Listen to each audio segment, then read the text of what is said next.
Good evening, Tom here, Cinema Attacks Live, episode 30. It's almost hard to believe we're already up to episode 30. I don't know about Yeah. how you feel about that, Eli. The 30 is a big number. Yeah, that's what she said. Um, and we're going to be talking about the 1991 Karate Kid knockoff College Kickboxers Karate Kid. and what we've been watching. I have a stack of Blu-rays I can talk about, so depending on time, because we can always We should be good for time. There's only two of us. well, that's true. Scott's not going to be here today. I don't know if he wants me to divulge why, so I respect his privacy, but he does have a legitimate excuse. Legitimate this time. Not like all the other times when he was in jail. Yeah. You can, real men know how to bust out of a jail. I mean, it's just Yeah. I mean, you're talking about Michigan County, a county jail in Michigan. Yeah, it can't be that secure. I mean, you're a pussy if you can't break out of one of those, as far as I'm concerned. So it's not like he's in one of those federal prisons or anything. Yeah, like the federal max security prison. Yeah, where you're just like in a concrete room with no clothes and no sunlight. Yeah, he's not in one of those. Like you got to Epstein yourself to get out of one of those, or with the assist. Yes. Either way. Yes. James is here. Finally, James. Jeez. I did notice the hero of our movie College Kickboxers is also named James. Yeah. What does that tell you? This is an omen. Yeah. He's James is our hero and our hero tonight. Yeah. So you know, and after seeing this movie, he went and signed up for karate lessons. Yeah, for self-improvement reasons. He doesn't want to kick people in the head. No. James is not that kind of guy, but for self-improvement, I mean. Yeah, he would be more like a Jet Li, where it's like it was all for the soul and your alignment. Yeah, it's like chicken soup for the soul, but but for men. I feel like those are the two reasons to learn martial arts in movies. It's either to kick someone's ass or to like find your inner peace. There's never both, Yeah. It's like strange. It is the yin and the yang. Yeah.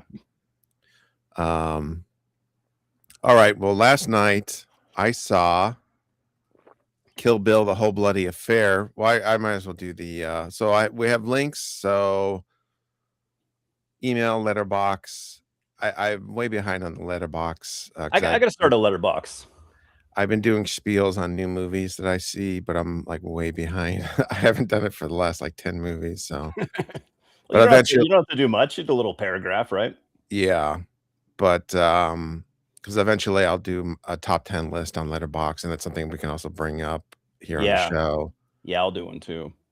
And Instagram, I've been posting a couple pictures on Instagram. According to what you said, though, your top 10, would that just be the 10 movies you've seen this year, or have you seen more?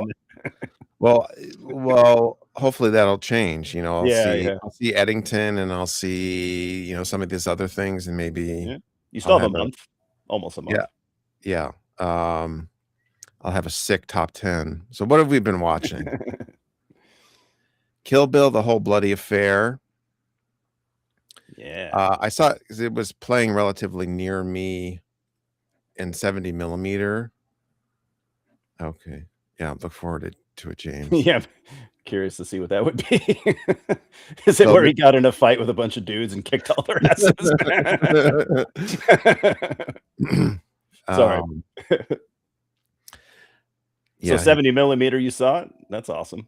He beat up a racist gang. They deserved it. That would be awesome, actually. So I figured, just as a way, because there's only 9 theaters in the U.S. that are playing it in 70 millimeter, and one is relatively near me. Hell yeah! So I thought I would check it out of curiosity, but it's pretty much exactly what I thought it would look like. Because my guess would be so the movie was shot in 35 millimeter, but then edited in 2K digital. So, my guess is that they took a a 2K, it's called a digital intermediate, and then upscaled it to 4K, and then did a film out to a 70 millimeter negative. That would be my guess. Okay. Maybe that doesn't mean anything to you, Eli, but Not really, but I'm listening. so, yes, the point being, it's still, even though it's on 70 millimeter, it still looks a bit digital Oh, okay. in the highlights, and then also it's not doesn't have much resolution. So, it's not it's only maybe slightly better than watching a Blu-ray on a gigantic screen. Yeah. Um, but the one thing I realized watching it was that, it is on film, so that it does recreate how the 2 movies originally came out. They came out, or at least in most theaters, like, or when I saw it, it was on 35 millimeter, Kill Oh, Bill okay. 2, from my memory. Oh, okay. I guess there was, I guess, digital projection at that point, but well, either way, inherently, if you're projecting light, through film, it has just a different look and feel than digital. Yeah, that's true. The flicker, um, so I would say the 70 millimeter, I think, is pointless, but if you wanna go to a 35 millimeter screening of Kill Bill: The Whole Bloody Affair, it does have the that film look of the light, Yeah. the projector and the f and the flickering. I would like that, but that's not the version I'll be seeing, Yeah, unfortunately. and then the, that kinda adds to the sort of grindhouse thing of it, because Yeah. there's also the reel changes where you have the dot that pops up in the corner and the Oh, reel that's flips cool. over. So it kinda adds to that whole Tarantino grindhouse aesthetic that he Yeah. likes. But it's not gonna really, in terms of the resolution, it's not really gonna look any better on 35 millimeter than it does in a 4K digital screening, Okay. but it's just sort of that analog film thing. Yeah. That would be fun. Um, well, let's not get too technical. Um, anyways, so what are the differences between the US releases of the original films and this whole bloody affair? There were at least one, because I was hearing different. I watched a couple of YouTube reviews, and there were a couple of things that surprised me. That I don't think people noticed that were differences. But so one problem is I went to go check my Kill Bill Blu-rays, but neither of them work anymore.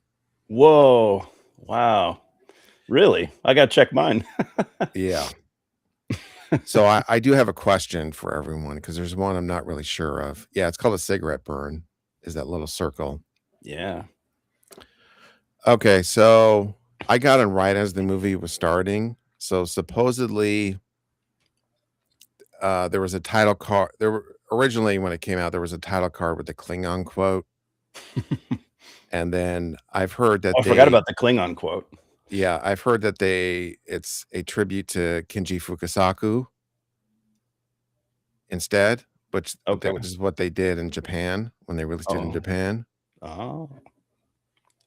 Simon, welcome back. Simon has emerged. Yeah, we were making fun of Scott earlier. Yeah, we can do that. I have a video making fun of Scott if we wanna watch it later. But I'm in the middle of, breaking down this Kill Bill thing, so okay. So, but I did not see it, but this is what I heard, is they replaced it with, like, a tribute to Kinji Fukasaku, Yeah, the Japanese director. that's cool.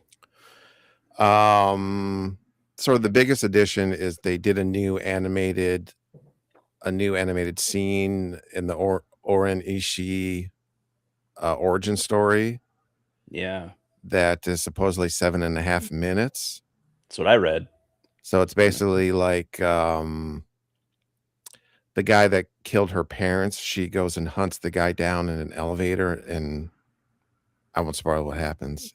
Okay, because it's a Maybe new they, scene. It's maybe literally they, a new scene. yeah, maybe they become friends and then go out for coffee. Maybe. You don't Yeah, know. you don't know. I'm not gonna make any assumptions. So yeah, and then there's some differences in the Crazy 88 scene. Obviously, it's in color now. Yeah. It was originally in black and white when it played in the States. And wasn't that And for a ratings reason originally? Or is that a rumor? I've heard different things. I Yeah. heard the last thing I heard was that Quentin preemptively did that in order to get an R rating. Yeah, that's what I heard. But I didn't hear So him say that. I never like heard it directly from him or anything. I just like always kind of heard it as a rumor, so I never knew if it was actually true or not. well, obviously, if he didn't, he wouldn't have wanted to do it if this is his preferred version of the movie and it's Yeah, not in black and white. that's true. I just always thought it looked cool in black and white, but that's colors. It'll be cool to see it differently in a different light now. Yeah, so that was really, really cool. And there's also more violence in the scene. Oh, an Um, already mega violent scene. yeah, Wow. because and I couldn't see the original version to check it, but like Oh yeah. So I you think there's tried to watch it. I think there's an extra thing of a guy getting knocked in the throat, and then there's also I think there's more with the limbs getting hacked off and spraying Hell yeah, I'm all about that. a little bit, tiny bit extra. There is if you remember at the end of the fight, there's that scared guy and she whacks him on the butt and is like, Yeah. "Go home." There's another interaction that I'm pretty sure was added with so a similar interaction with that same guy that I don't think is in the original. Okay. And people can correct me. Um, It's hard to notice everything and yeah, but I did not remember that from. I haven't seen the movies in like 5 years, but I've seen them a goodly number of times. yeah. Goodly is not a word, but I like it. It sounds friendly. It remind it's got a Lee at the end of it, so so it's similar. Like she doesn't kill the guy, and he's afraid and runs off. yeah. But there's now two of those scenes. And then like you see more of Sophie getting her limbs hacked off. Okay. So I'm pretty sure there's more gore there. And then what else is there? So I guess yeah, the biggest thing is that the postscript where Bill of part one, where Bill explains that the baby is still alive, that's cut out. So Okay. in this version, you don't find out that her daughter's alive until she finds out. So Interesting. that's sort of the big That's pretty difference. big. That's pretty huge. And then the recap in the beginning of part two, with the bride just talking to the camera and she's in the car and she's recapping stuff, that's cut out. Oh, okay. This one I'm not sure of.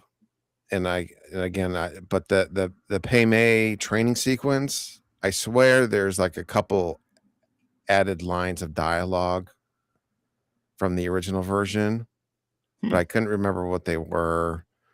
But that seemed like that way to me. So if you when you see it, let me know if you think there's any like additional lines of Pei Mei insulting the bride Okay. during the training sequence. So I could be wrong about that. Okay. But there is like, and then when the bride goes to the brothel in Mexico, there's like maybe 30 seconds of footage before she actually arrives of the the prostitutes hanging out. Mm-hmm. Yeah, that bar or whatever, the little Yeah, cantina with thing. Esteban, Michael Parks playing Esteban. Yeah, Michael Parks. So yeah, right before that dialogue scene, there's maybe 30 seconds of extra footage, but it's Interesting. all it is just like the prostitutes hanging out. Yeah, It nothing big. does, yeah, it doesn't really. There's no like dialogue or anything. I guess Tarantino liked it and liked the the scene. Yeah, maybe it just cut out for time. It didn't really seem to add anything. Yeah, that's true. Yeah, and it has the same end credits from part 2, except there's the new title card that says "Whole Bloody Affair," Oh, and then after that, there's like a "Let's Go to the Lobby" parody. Like cool. a anthropomorphized popcorn and a Yeah, soda I love those little guys. dancing. So there's a similar thing in Grindhouse. Okay. But this is not this. I don't think it's the same one that's in Grindhouse. But I don't know. I don't know why it's there. I would. There was a 15-minute intermission, and then after all that, the very end, it's less than 10 minutes, but there's a Fortnite animated scene that supposedly Tarantino wrote. What? Wait, where was this? What placement? It's the last thing, At the last. Okay, interesting. and I thought it was really stupid. It doesn't sound good at all.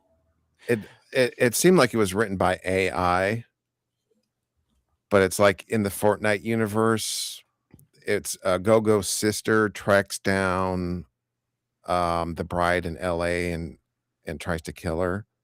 If if you're a Fortnite fan, I guess that's cool. But like everyone else is not going to understand that at all.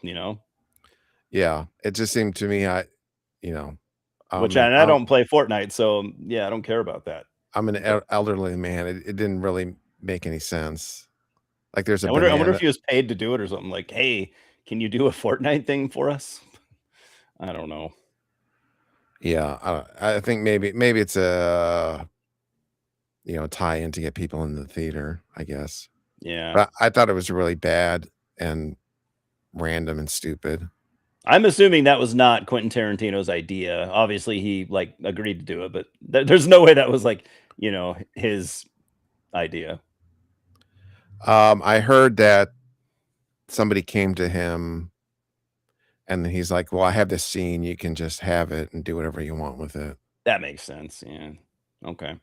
But it doesn't even feel like it's written by a human, let alone Tarantino. It probably isn't. It feels like they ran it through like a Fortnite AI. I bet they did. I don't know if such a thing exists. I believe it. I believe that happened. And yes, it probably does exist. Anyways, I think that's everything. Cool. So overall, it was really cool seeing it as one movie. Yeah. To me, especially with all the legend behind it, Yeah. But to me, it's still, I guess the ideal version for me would be like this version, but just maybe a little shorter, maybe 20 minutes shorter. Yeah. If you're going to sit through it all in one sitting too. Yeah. I don't know that we need, especially that animated scene feels really long now. And then there's a couple other 7.5 added minutes is quite a bit, there's a couple other sections that could be shorter. But I think it flows as one thing in general. And then I like the not having that information in the middle, I think is an improvement.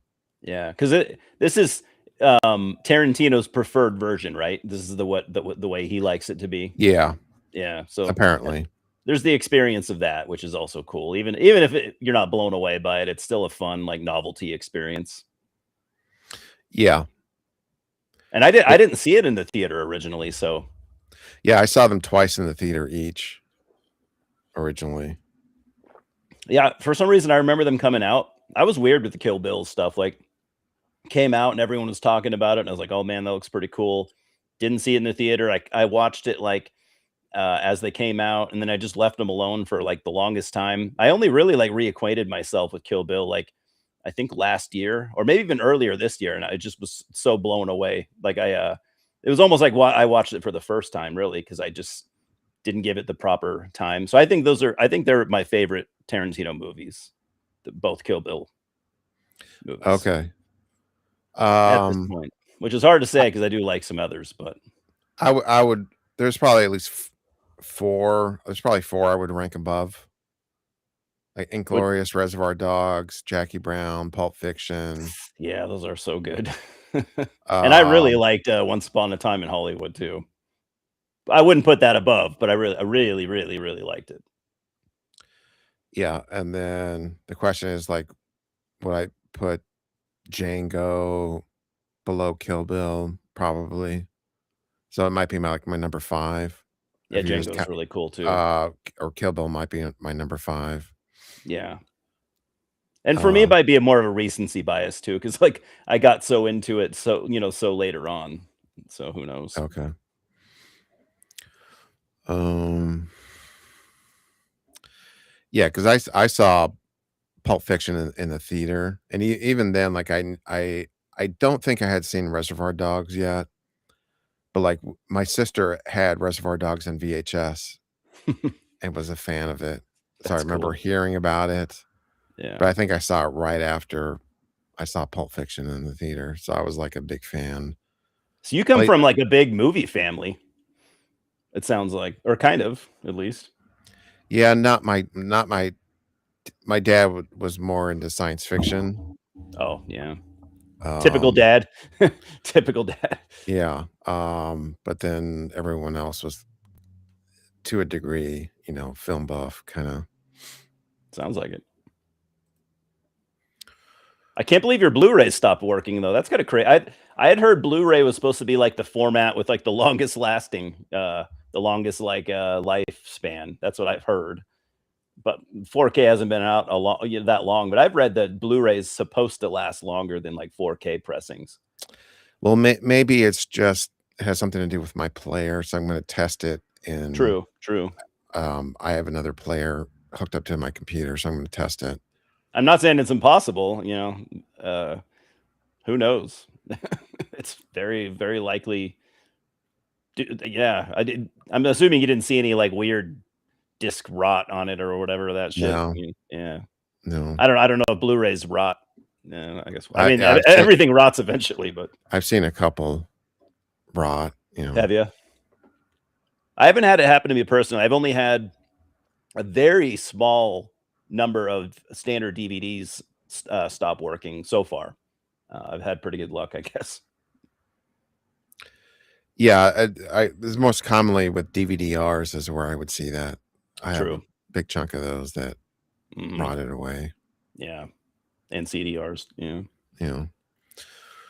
All right, so that's Kill Bill, Whole Bloody Affair. Um, Hell yeah. I'll be seeing it tonight.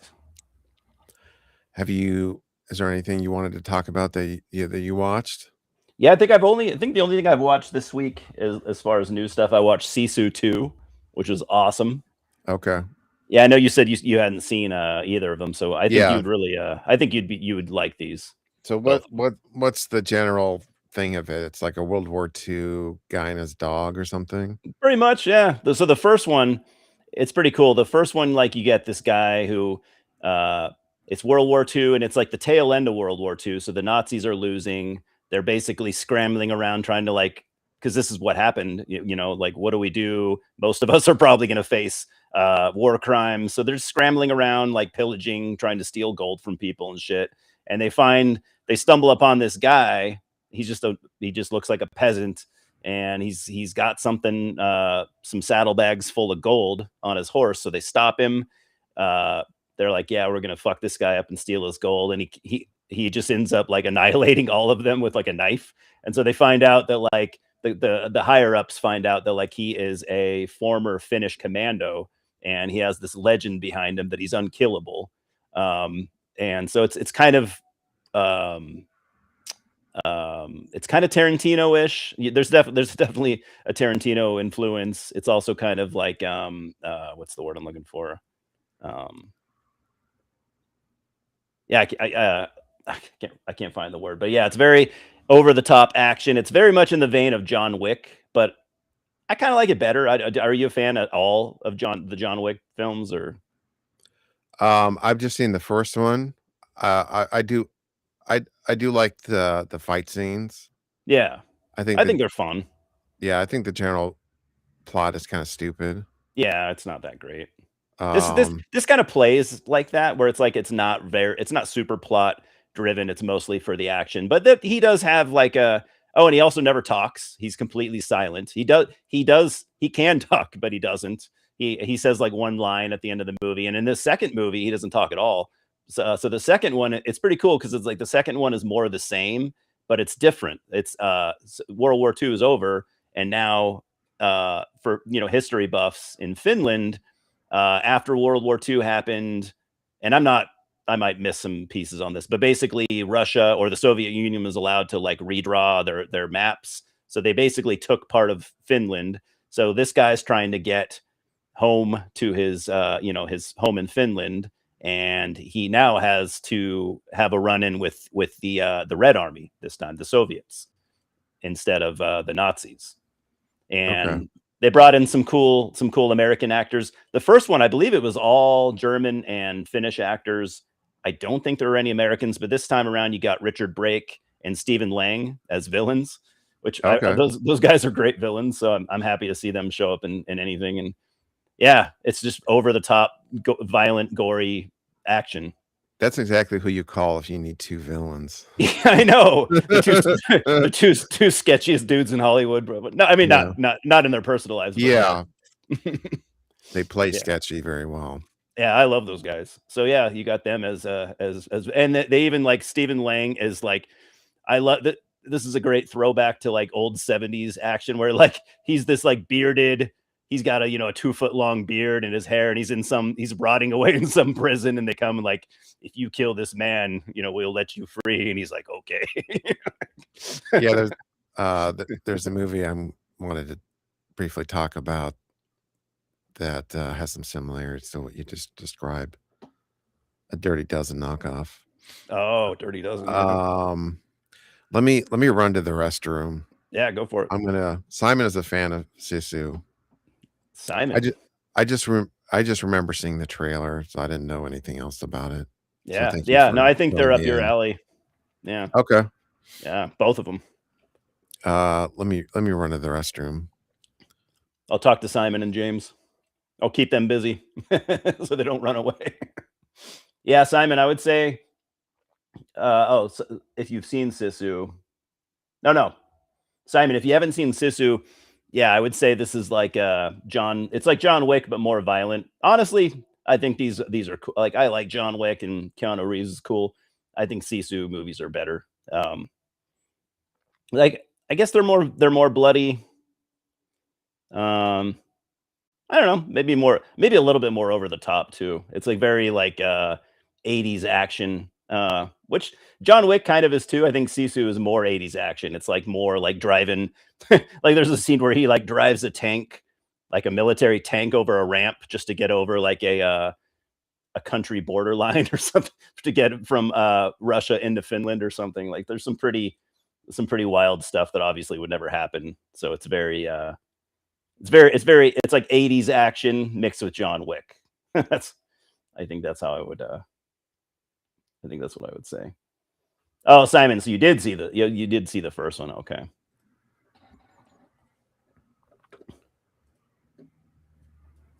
You're back. Yep, I'm just looking at the chat here. Um,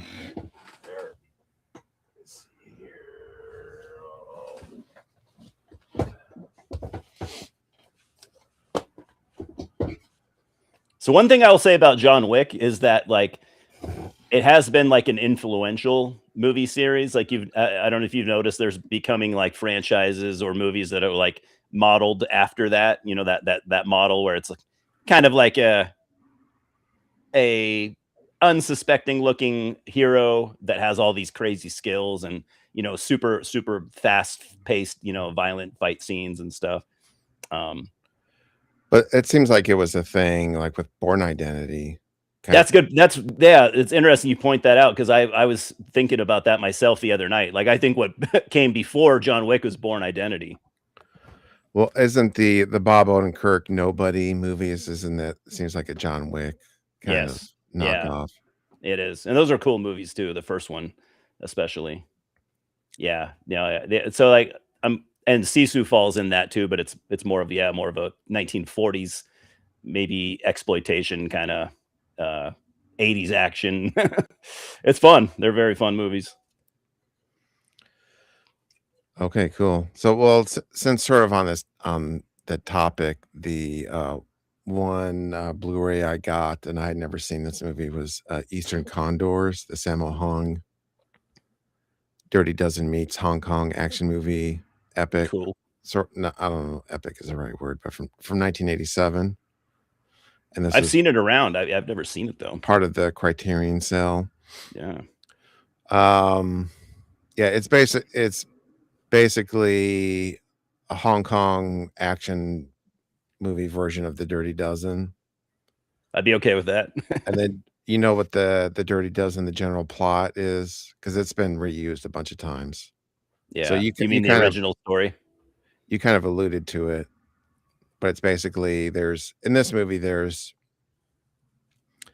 12 imprisoned Asian soldiers of some sort in the US. So they're sent on a mission where it's like, this is a suicide mission, and if you succeed, then you'll be free, and you also get a check and US citizenship. I think it was like 20 grand or something, or it's worth a shot at that point. Yeah. And then it takes place right after the Vietnam War. So they like sent into Vietnam, and they have to blow up a hangar full of weapons and arms that was left over. Cool. And there's a lot of great fights in it, and there's also, but as well as the shooting. There's hand-to-hand martial arts, but also the various blowing away a bunch of VC as you do. Got to have some violent machine gun action. But yeah, my favorite thing is do you ever watch have you seen any of the 80s and 90s Girls with Guns? Hong Kong, a little bit. Yeah. Like Moonlee. I can't remember, like I'm foggy on some of the names, but I remember watching a couple of those some years ago. Yeah, here's a good 3 of them is Iron Angels. Oh yeah, I forgot about those. You've mentioned those a couple of times. Yeah, so basically the 12 soldiers are assisted by a group of Cambodian guerrillas, and they act like it's got like a Girls with Guns troop. I always love shit like that. So there's like a group of VCs camping out, and they just go in and just annihilate them with guns and martial arts. Kind of exploitation-y a little bit. Yeah, it's pretty awesome. Yeah, I like that. I did laugh at something in the movie that I feel like maybe makes me a bad person.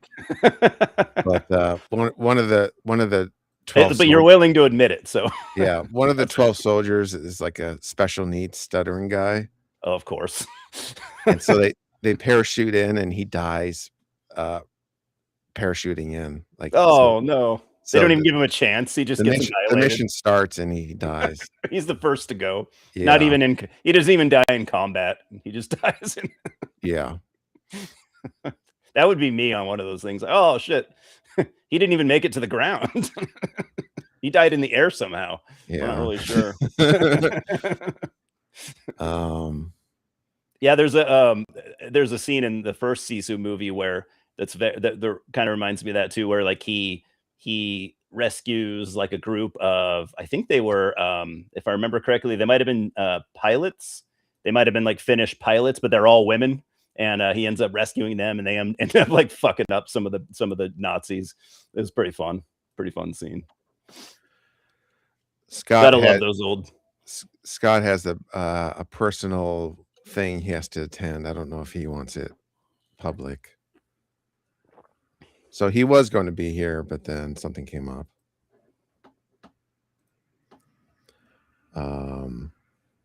Yeah, so and yeah, Suicide Squad is basically a knockoff of Dirty Dozen, and there's a bunch of things like that. Forgot about that. All right.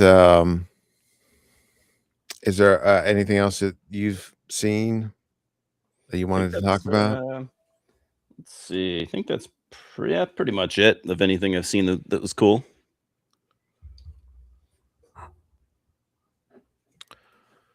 Well, I have a bunch of stuff. Oh, the other in the theater I saw Predator Badlands. Ah, what'd you think? I just thought it was okay. That's kind of what I thought how I thought you would feel. Wouldn't hate it. You certainly wouldn't love it. Yeah, it's too much of a like Hollywood product for teenage boys. Yeah, it's kind of Disney, I'll admit. Like it's kind of got a Disney feel to it. Yeah, to me it's basically Star Wars. Yeah, it's like a dark version of the first Avatar movie crossed with Star Wars, crossed with Aliens. Yeah. And then put a Predator in there. Yeah. As much as I said I did enjoy it, I will say like I don't want to see any more of it. Like I don't want to see more movies like this. I don't want to see it going like the franchise go in this direction either. So yeah, I mean it's mostly the main Predator just with his like laser sword just mowing down creatures and cyborgs. So that's not like a ton of story to it. I mean, there is a story, but it's not, it's not really that. Yeah, because it's like and the other thing, like that seems stupid to me is like because they're culling the the weakest of the predators from the tribe. So that's their thing is they kill off whoever, which was a real thing in certain tribes. Yeah, only the strong survive. Yeah, but it seems like he's a total badass. I know. I'm like he's not that bad. Like he's the most. It's just because he's like 2 inches shorter than the other predators.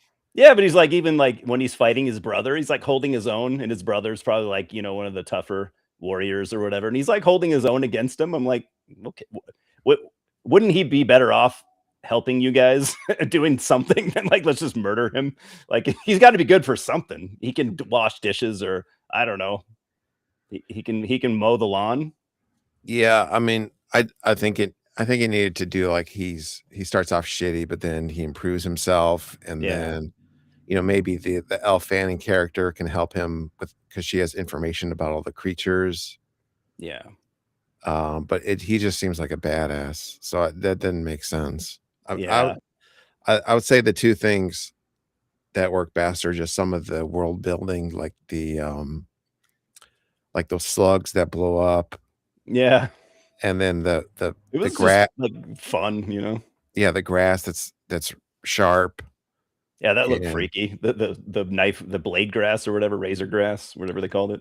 Yeah, there's some imaginative world building things, and then the idea that you have two cyborg sisters, but one has human feeling and one doesn't. One's like cold and evil, kind of. Yeah, I thought that was pretty cool. Yeah, I thought that was a cool idea. But overall, I thought Prey was, even though it's like way less budgeted, I thought it was substantially or notably better. Yeah, well, because like Prey gives you like a storyline that most of us wanted, from it was like along the lines of something Predator fans would want to see. I feel like Badlands is as much as I thought it kind of worked. Like it's not really not really the direction I'd want to see it go in. Yeah, it doesn't feel like the first movie at all. No, yeah, no, it doesn't. Whereas at least Prey does a bit. Mm-hmm. Agreed. Somewhat. Yeah, agreed. Yeah, the Netflix acquiring Warner Brothers. I mean, Oh man, it's weird. Yeah, we'll see what happens. It's probably not good. It But didn't seem good. um it's also a thing of why I own 8,000 movies. Hmm. Like if they want to, not reissue certain movies or it's only on streaming, like I have it, so I'll Yeah. just watch it. So I don't have to worry about it. You know, you know who I wonder if is a movie fan is. I don't know if do you know who Graham Plattner is? I know you're a East Coast guy. Yeah, the main Yeah, politician. the main guy. He like made a Yeah. post on his Instagram, seeming really mad about this Netflix merger. He said something about like these assholes are ruining movies, or they're going to ruin movies for us. Yeah. I was like, that's awesome. I like this guy. Yeah, because he's mentioned like enforcing antitrust laws. Yeah. So this is a case where if we were actually enforcing antitrust laws, this probably wouldn't happen. Yeah. And I But don't think a it's lot of that has been weakened and destroyed. yeah, but even I mean, even previous, administrations, they haven't really been enforcing these because Not really. No. like it used to be like if you were distributing movies and making movies, like you couldn't do it under the same um business. Oh, So they okay. had to be separated but but nobody enforces these antitrust laws. So Yeah. No, yeah, not right now. Yeah, we'll see. I imagine it's gonna go through if someone throws enough money, if enough palms are greased and everything. yeah, I'm sure it'll go through. Or I don't yeah. know, is there already a sealed deal, or is it still kind of in the works? I don't think it's a sealed deal yet. Yeah, I assume not. I assume it will be, but who knows?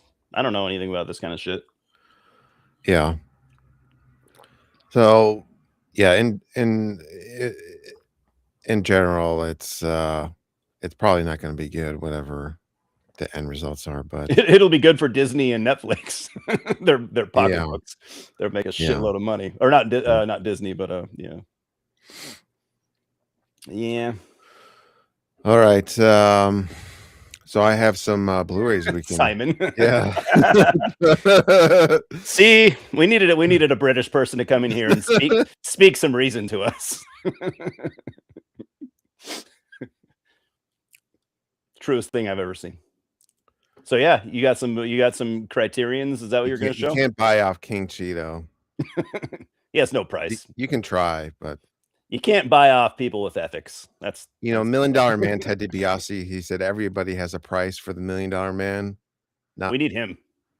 there are exceptions, Mr. Yes, DiBiase. yes.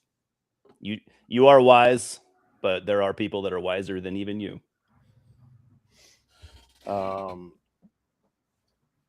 I actually saw the $1 Million Man at the airport one time when I was a little kid. One of my claims to fame. I didn't say anything to him, but I really wanted to.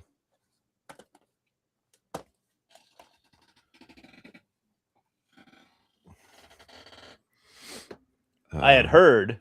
I wish I had approached him because I had heard, and I'm sure you've heard this too. He just flies with a suitcase filled with money. Well, that too, but I had heard that he back Sorry. in the day would not break character, which I guess most of the wrestlers back then wouldn't. But I've heard that he wouldn't break his character of like $100. Like when he was traveling, I guess Vince would always make sure his wallet was full of hundreds because like he was required to like if you ate at a restaurant, he would be required to like pay with hundreds and leave $100 bill as a tip and stuff like that. And he might have given me $100. Yeah, I heard about like the they had he traveled in expensive cars and did like what you just said about the having Kayfabe, right? bills on him. And did he like make 5-year-old black kids grovel for money in public? He just seemed he was just walking. He was just going from one place to another. It didn't seem like he had a crowd around him. I think I remember some people kind of like, because this was probably like late 80s, early 90s. So he was famous, so I think people were looking at him, but no one was bothering him. But I still remember it, thinking it was really cool. And I have a friend that flew on a plane with Undertaker. like actually flew on the same plane as he did. Pretty sure it was Coach too. I could be wrong. Yeah, I'm trying to think. I don't remember. Like I've bumped into actors and stuff, but in terms of meeting or bumping into wrestlers in real life, I I I don't know if I can think of A any. lot of people have those stories because those wrestlers were constantly traveling. So it's like if you yeah, I went to airports, I guess, a lot more as a kid than I did as as an adult. Yeah, like I bumped into musicians and actors, but I don't think I've bumped into any wrestlers in real life. Well, that's just sad. Yeah. Do you think that like all the other wrestlers were like jealous of like why does Ted get to be the $1 million man? Why does he have this cool gimmick where he gets money and shit? Yeah, I had to be a rooster. Yeah, I have to be this. I have to be the scrub wrestler or whatever. Like I have to, I have to wear this garbage uniform. Well, that was part of, they had Vince had the gimmicks, and then he would, That's find the true. guy for the Yeah, gimmick. So that was yeah, like he had the Mr. Perfect gimmick, and then yeah, it was finding who on the roster would be a fit. yeah. That's true. So it's all at the power of Vince. It's not anything else. Yeah. Okay, I have a Blu-ray I can show off. Yeah. This has a great cover. Damn. There's so much going on there. This is Bahachi Bushido, Code of the Forgotten Eight, 1973. Wow. And this is one of my favorite Blu-ray labels, Mondo Macabro. Yeah, Mondo was cool. So this movie had come out on DVD, and it was something that was on my Amazon wish list for probably 20 years, but I never Yeah. bought it. But then Mondo Macabro had a sale maybe a month ago, and I finally picked it up. And I think this movie is pretty awesome. It's 1973, obviously Japanese. And so it's basically there's a lone wolf samurai that tries to unalive himself, but then he's rescued uh, by these dirty guys that run a brothel. Dirty in terms of their not sexually, but like they're not on the up and up. Yeah. They don't run a brothel on the up and up, shall we say? Not the super ethical. Yeah. And so basically, he feels indebted to them, and then the brothel owners, their idea is to eliminate all their competition. So they had the samurai go in and kill off other brothel owners, their That's their brutal. competition. And but it has some comparison to Yojimbo, the Kurosawa movie. And if you haven't seen that, that plot's been reused a bunch of times. It's basically Fistful of Dollars is the same plot, and Yeah. Last Man Standing with Bruce Willis. So it's sort of comparable to that, but there's like just nonstop geisha nudity, Just everywhere. and it's this character is sort of like this existential character, so it almost has this weird arty existential thing to it, but then just nonstop nudity as well. So it feels like more softcore porn the first half of it, but then it sort of picks up because there's conflict after as you imagine the owners and the samurai, they have conflict at a certain point. So Yeah. then it gets like in the second half gets really awesome, and there's some just crazy ass scenes that I love a good samurai movie. yeah, but this is different because this is, Yeah. like I said, if you can imagine It's not like a samurai on samurai action. It's more. like a very depressing existential samurai movie, but then he's in a softcore porn movie. Yeah, I could So imagine that, I guess. If I try. yeah. Yeah, so I would definitely recommend it as like a weird samurai movie. Yeah. Cool. Um, I'd watch that. and I have some other The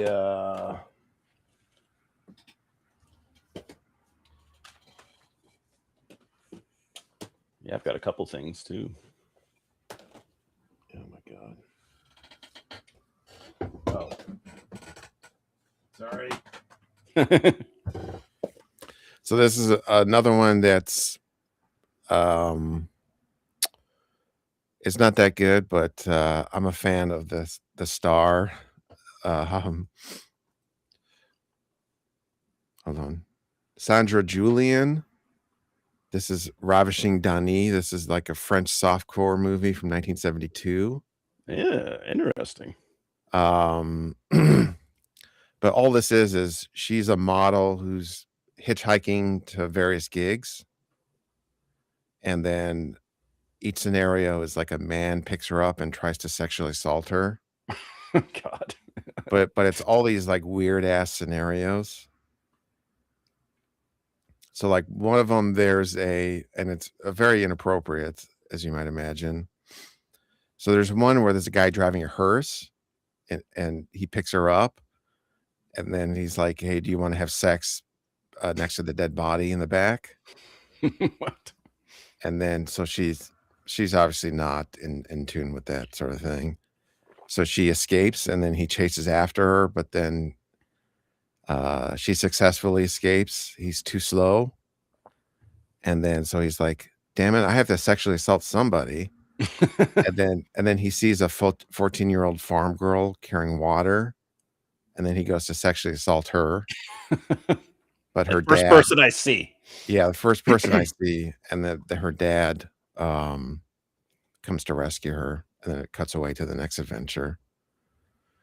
So it's just like she's avoiding SA from point to point, basically. Yeah. Wow. But I think the first half is better because the scenarios are weirder and shorter. Yeah. And after the first half, there's an extended thing with a bank robber picks her up, and then like she eventually kind of falls for the bank robber, even though he's a bank robber who sexually assaults her. But she just finally she's like, this guy's not that bad. Like, yeah, he's the least bad of all the dudes I've met. so and she's naked through half the movie. All of her movies, she's naked through half the movie. Wow. I know her from, I'm a big, the French director, Jean Roland. She stars in one of his movies called Shiver of the Vampires. And I'm going to show you, I have the 2 versions of Shiver of the Vampires that I'm going to show you. This is the Dutch special edition DVD. And like, check out this cover. This is her on the cover. Is she a vampire? No, she's like the hero of darn and trying to avoid getting, you see? Oh my God. That's her. Who makes a DVD cover like that? Bush on the DVD cover. That's her again, naked. Yeah, the Dutch, they don't mess around. And then let's see here.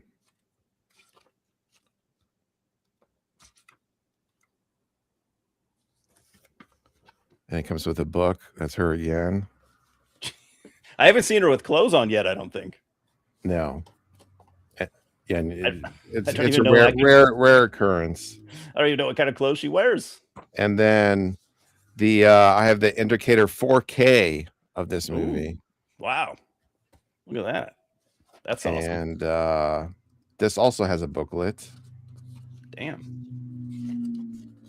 I've been meaning to check out Indicator. I know it seems like they got cool stuff. Here. Still no clothing. Not a one. No socks, not even socks. So she's like crazy hot and always naked and French.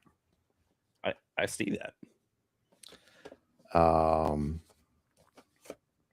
So you got to love actors like that where they're just like, yeah, I don't care. Sure, yeah. I don't care about that of being naked on screen. Who cares? And that segues into Tokugawa Sex Band, 1972. Whoa.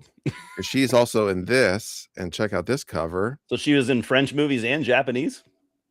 This might be the only Japanese movie that she's in. Oh, that's too bad. So Crossover basically, though, that's cool. basically, there's a feudal lord who is having intimacy issues Uh-oh. Imagine that. in whenever Japan, 1,000 years ago, Japan, I don't know. Yes. And then so they decide, in order to deal with this problem, they decide, let's order a French sex partner. So, and it's Sandra Julian. I wonder how you would order that back then. Would you like send a letter? I guess you'd have to send a letter.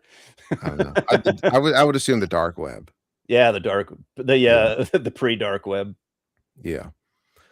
So she's just basically naked in a box, and she shows up, and then so the Lord can have sex with her whenever he wants to basically get better at sex because his wife is complaining.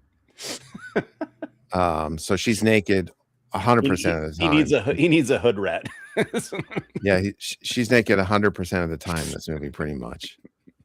Yeah, carrier pigeon. Carrier pigeon. Yeah. I don't know African if swallow. Shiver of the Vampires was ever on TV. That would surprise me if it was. Maybe in England it was. Even in England, that would surprise me. So you're saying you never saw it on TV in the US, probably? Well, anywhere other than France, because it's Yeah. still a pretty obscure movie. Yeah. That's true. Anyways, so but the twist is he falls in love with his French sex doll, and then that creates problems. It's fair. And then and this is Miki Sugimoto. Here, she's in this.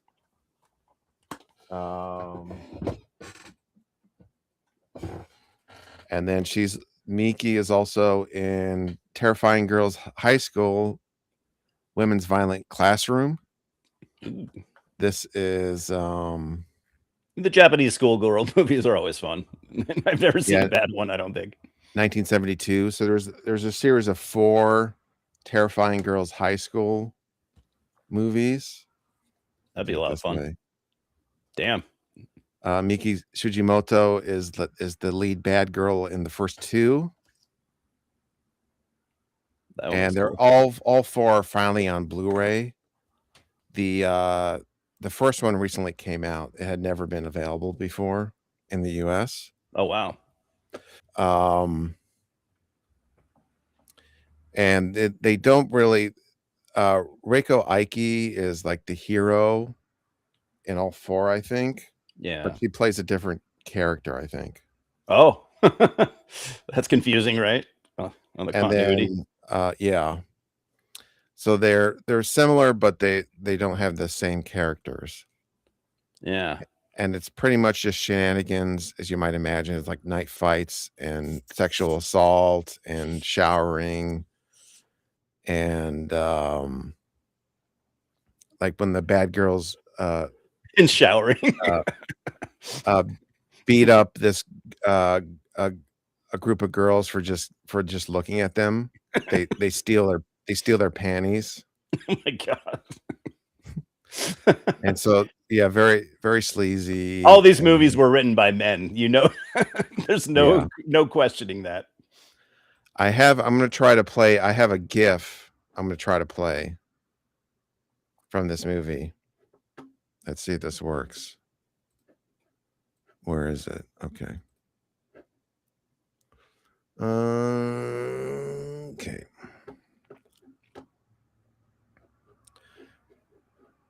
Damn it. It's there. It's there somewhere.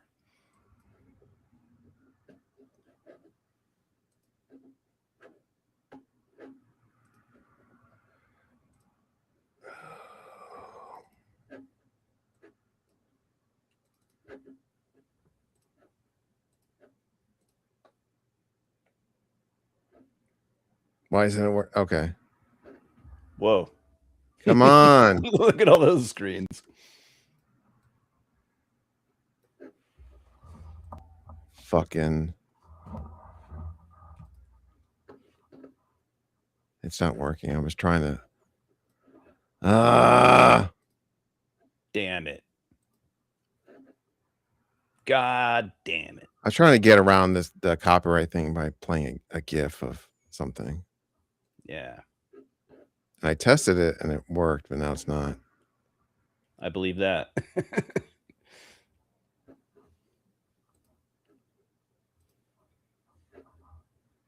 Okay, now I have to. So can you see it now?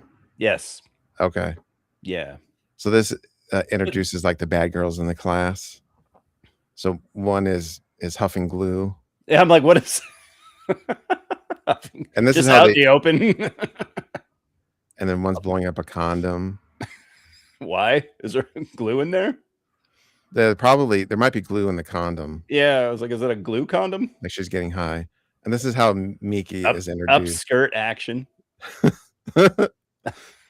Painting her nails. This is her character introduction. That is a great introduction. That Tarantino would approve of that.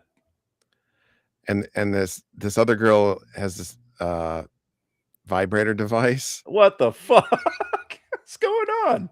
This is a school? And she's masturbating to Antonio Inoki. And the other girl's controlling it? Yeah. Wow.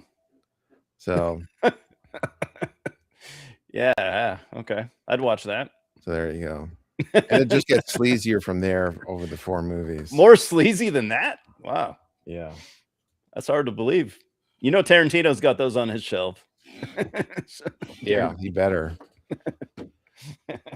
So I would definitely recommend the first one, but it doesn't really matter the order that you watch them. No huge continuity issues. There's no continuity. Other than you might be confused by the one girl playing a different character, but if you haven't seen the others, who cares? Yeah, the thing is like it's Reiko and Miki, like they play the lead girl. Well, yeah, like the lead hero and the lead bad girl in the first movie, and they do so in the second movie. And the characters are very similar, but they're different characters. Yeah, it's happened before. They have different names, unless they changed their names from the first movie and they went to a different high school. Maybe I misunderstood. Yeah. Yeah. Tarantino's favorite. Yeah, true. Yeah, so was there another? Oh God.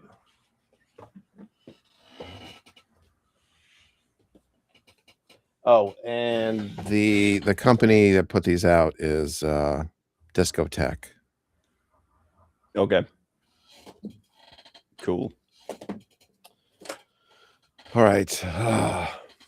So, and I referenced Girls and Guns, the Iron Angels trilogy.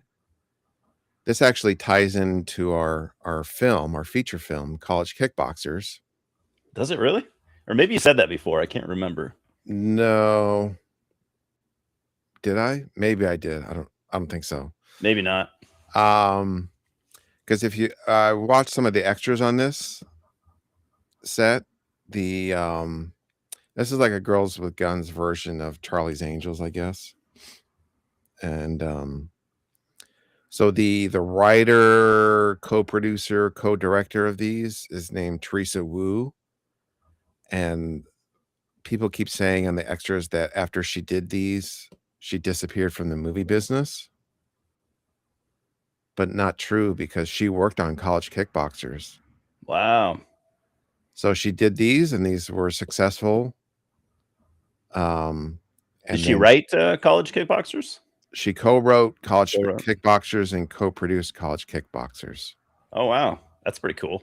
So this was the final offering from Teresa Wu of the Iron Angels trilogy.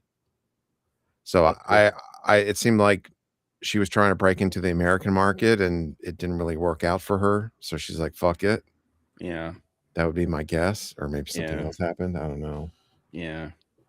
No, that does make sense.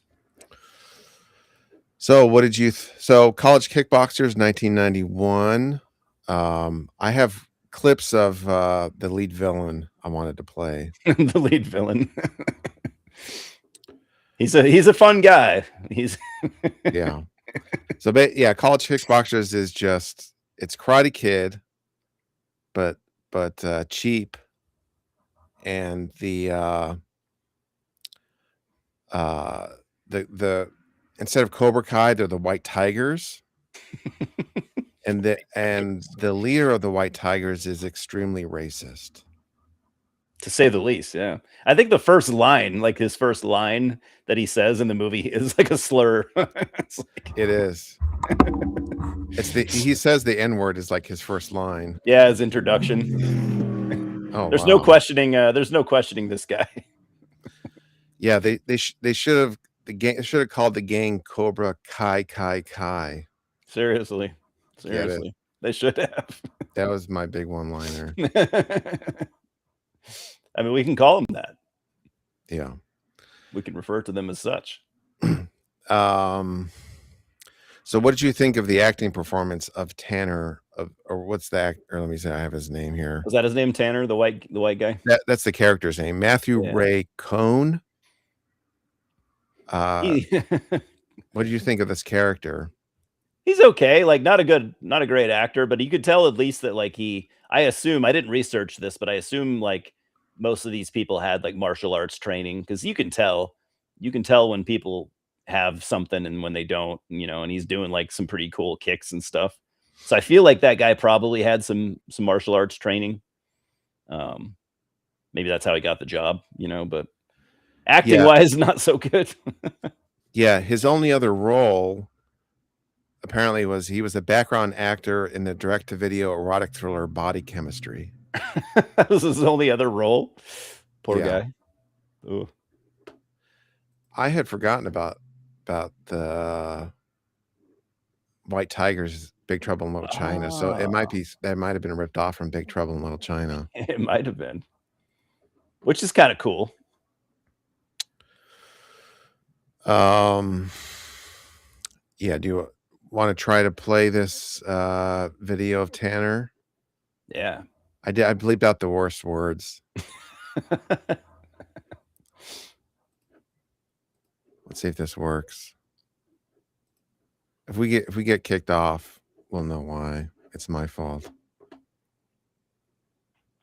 Oh, my bad. I when you asked me, I totally was talking about the main guy, not the main bad guy. Is Tanner the villain? Tanner's the villain. Okay, yeah, my bad. I was talking about. What do you? I was talking about Tanner is insane. What do you think of Tanner the villain? He's an asshole. There's no. He's just a huge asshole who dresses like like a Hot Topic. Yeah. Kid, it's very silly looking. I love how he likes to be a badass, but he just looks like a dork. So let's Tanner the villain. Yes. This is the standout to me of why I picked this movie is this villain. He's a little over the top. So let us partake of why evidence of such behavior. Yes.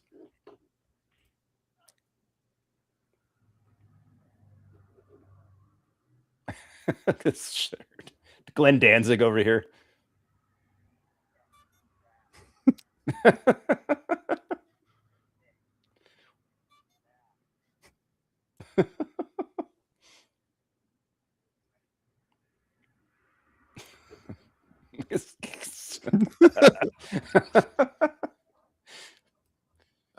He's a method actor, this guy.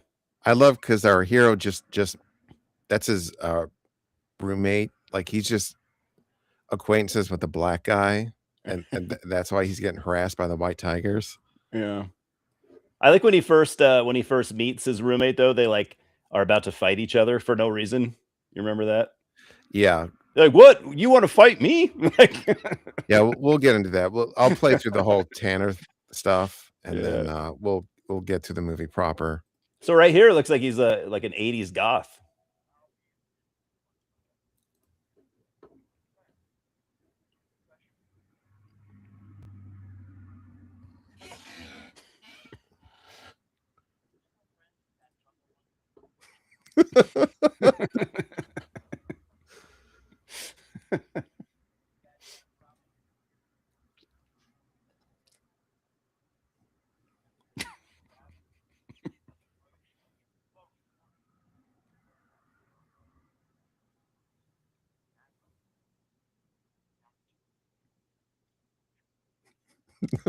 God. He's just hiding. Yeah, it's true. Where'd he come from? Jeez. That's it, Tanner. Oh. It's thugs.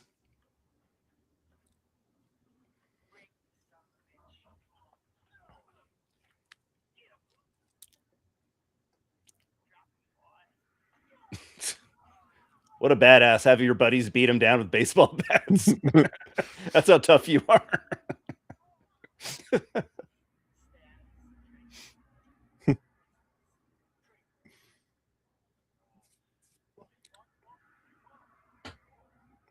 You want some?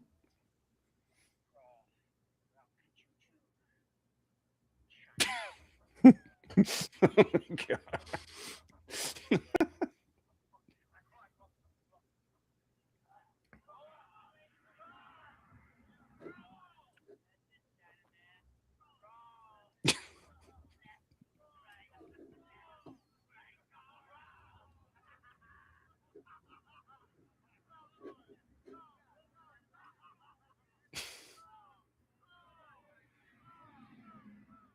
And he smiles.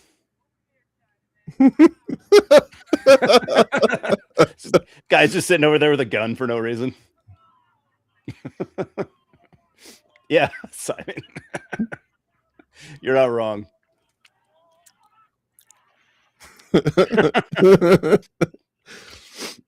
Now it's go time.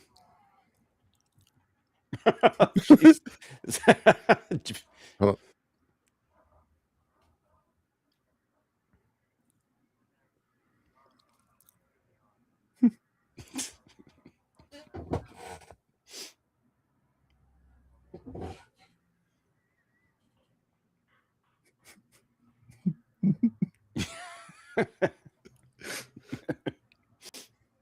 This guy's just everywhere. Everywhere you go. And do you see the continuity error of his sunglasses? Yeah, good point. And then he's suddenly they're on. Yeah. Oops.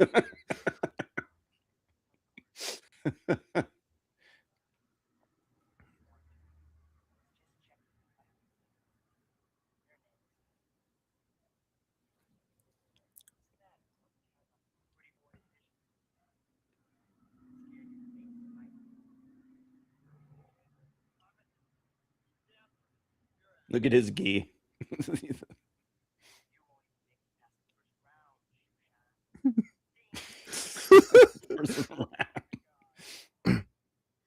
Chipperoo.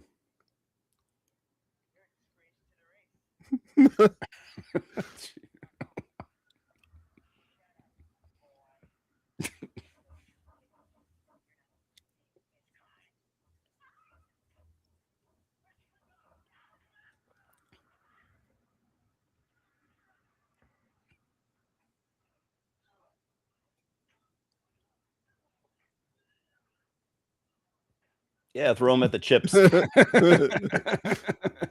That's a pretty good bump there. I love how everywhere they go, that Tanner's just right there. Every scene. Yeah. The white tigers just wander the entire town randomly, hoping to bump. They just they just fuck with everybody, probably. Yeah. I don't think anyone's used the racial slur shoe shine since about 1942. Probably not. Probably not. Yeah. I think Trump probably said it to a reporter recently. Yeah. Yeah, Malls. Let's Yeah, see but here. James, did you ever see a mall where there were kung fu fights that would break out? Yeah. Because I didn't either, but it was an awesome throw. Yeah. I love how he picks him up and he's like, "Where do I throw him?" Oh yeah, the chip table. Yeah. Yeah, this movie was only released on VHS in the States, and it was also known as Train to Fight. It might have been Train to Fight in the UK. not a great title, but And so, Eli, I ask you, who is the most racist villain of all time? Do you think Tanner qualifies? I would say so. I can't. Who would rival Tanner? You were wrong, sir. Oh shit. There's a blaxploitation movie from the 70s called Fight for Your Life. Okay, I believe that. And the lead villain, Jesse Lee Kane. He's like Tanner. He's like a redneck version of Tanner, but times 100 in terms of the racism. And with a name like Jesse Lee, you're guaranteed to be racist. Like, he holds a black family hostage because he escapes from prison and holds a black family hostage and just berates them throughout the entire movie. Jesus. So he might say the N-word like minimum 50 times in that movie. Oh my god. I was gonna say that one guy in the prison guard in the Green Mile's pretty bad, but he might have been worse in the book. I think Jesse Lee Kane has got to be number one. Yeah, if you ever that's a movie we could cover at some point, but I don't know what other person would even take that crown. Yeah, how would you top that? Something so over the top. Most of the stuntmen in this movie were trained at Ernie Reyes's Taekwondo school. Yeah, you could see it. And if you know, Ernie Reyes Jr. is the son of Ernie Reyes, and he co-starred in TMNT 2.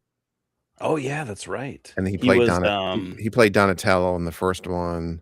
Okay. I think. And he's in Red Sonja, and he did stunts for a lot of movies. Ernie Reyes Jr. Junior, yeah. But see, this is a lot of the guys doing the fighting were from Ernie Reyes' senior school. Yeah. Yeah, you can definitely tell that yeah, some of the cast definitely had training and stuff. You can like the choreography was pretty solid, maybe not the best, but it's I just need people that like at least look like they can fight, like at least some people that are trained if you're going to do any kind of a karate movie. So it at least has that. Yeah. Like the guy that plays the lead, what was his name again? At the beginning, I thought his name was Tanner. James is the hero. James, yeah. Ken McLeod is the actor. So Ken McLeod was trained by Chuck Norris. Oh shit, that's badass. And he didn't do a whole lot. He has a bit part in Double Dragon, but I don't remember. I've only seen Double Dragon once. I can see he definitely has that Chuck Norris kick. So that's pretty cool. I didn't know that. Anyways, dude, I can run down the plot. I mean, I don't know that it matters because if you just say it's Karate Kid, yeah. But so it's a little different, at least. Yeah. So our hero James, he goes to college and he's a martial art expert, and he gets coincidentally put in a. Well, I'll bring up the stills here. This is our hero James. He's got a sick Jeep. Yeah. And this is his roommate Mark. Got a Heymon t-shirt. I forgot about Heymon. I totally forgot about that. And this is the Misty Miyagi stand-in Master Wing. Yeah, so he goes he goes to college, and coincidentally he gets roomed with another martial arts expert. And they initially are competitive, but they eventually become close friends. Their masculinity causes them to clash instantly. And they become friends instantly. Yeah. It's pretty Yeah, quick. people turn on a dime in this movie. They're like, "I despise you." No, actually, you're my best friend. I don't know if Yeah. you noticed that. Yeah. What, you want to fight? Bro, you're pretty cool, actually. And this We're is friends now.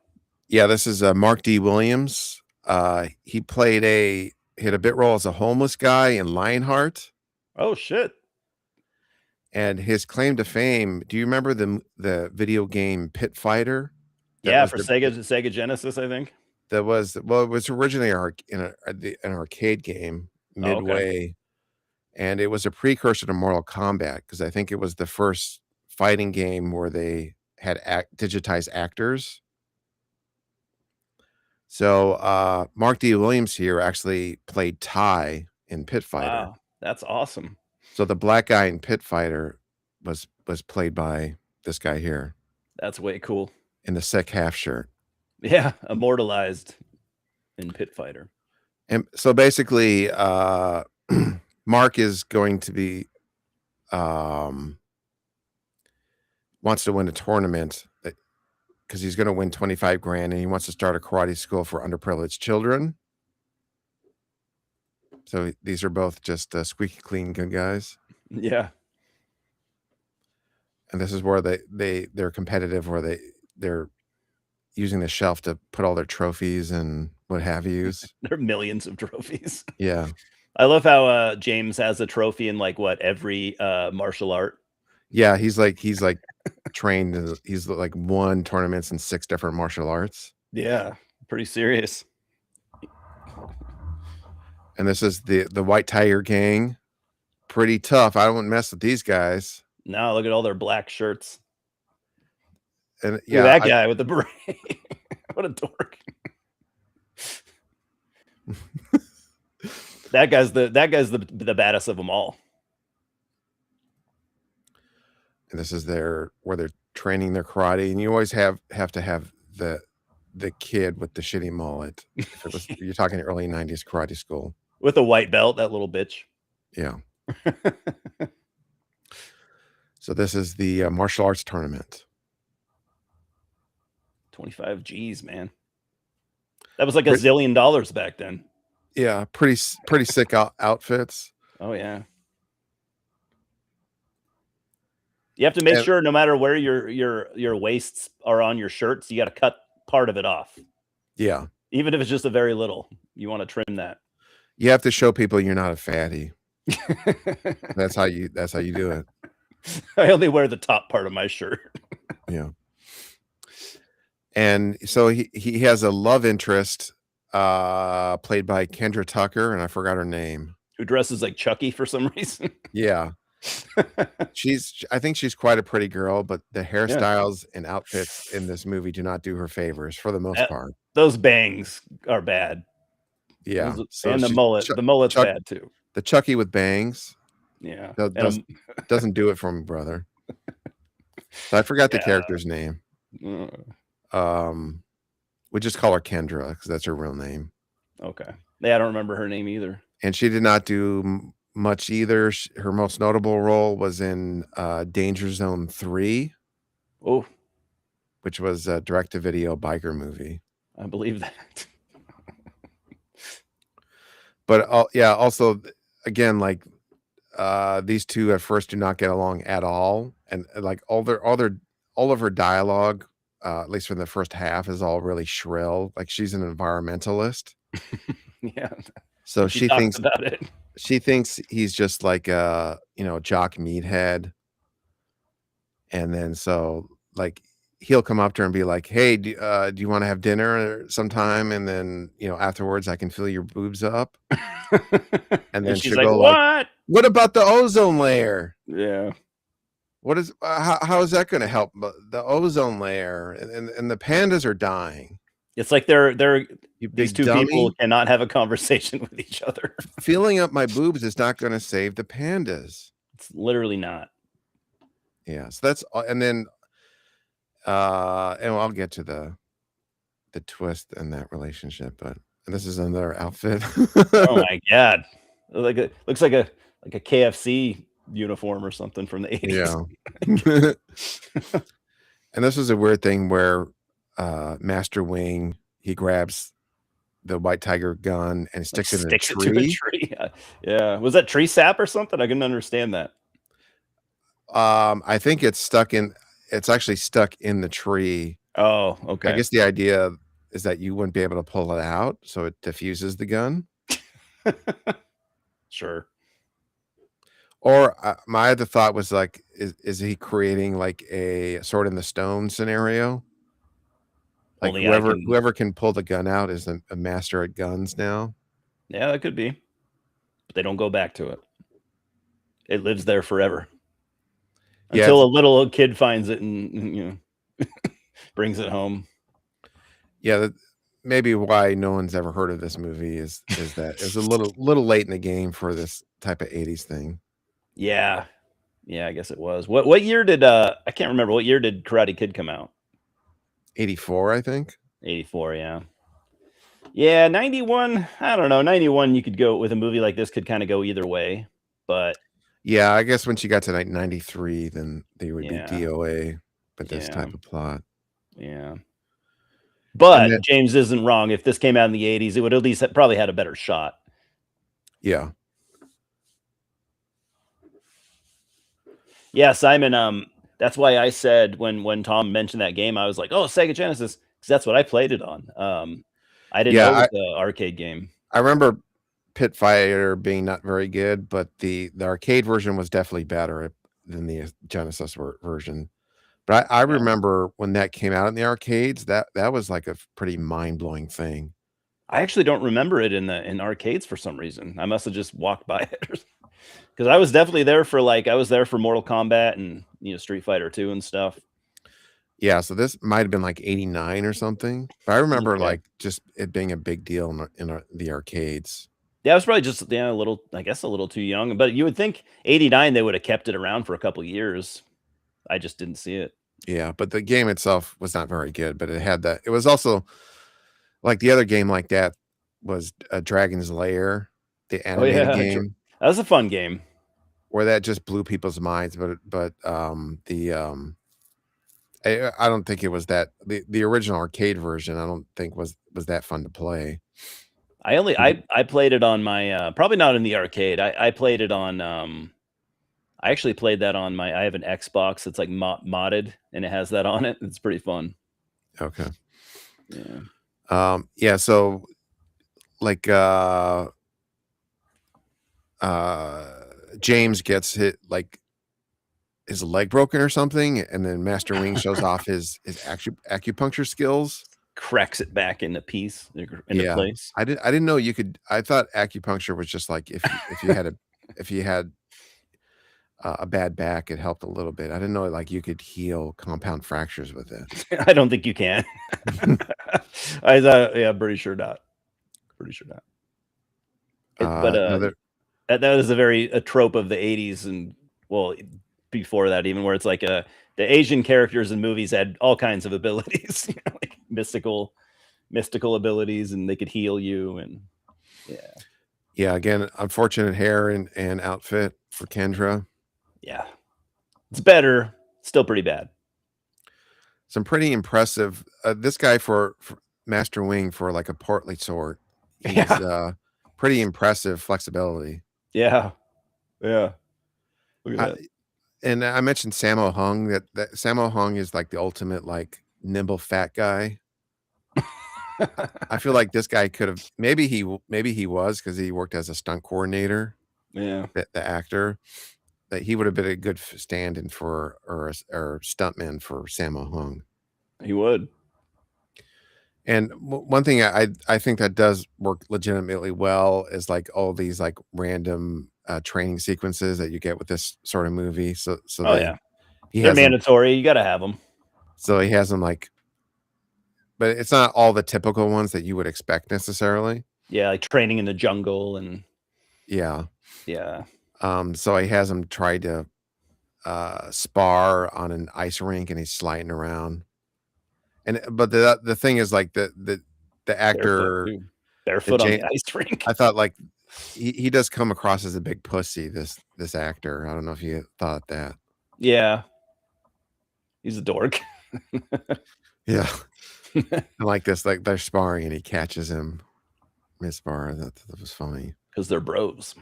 And then he has to jump out of a sand pit. I guess he's Is that possible? yeah.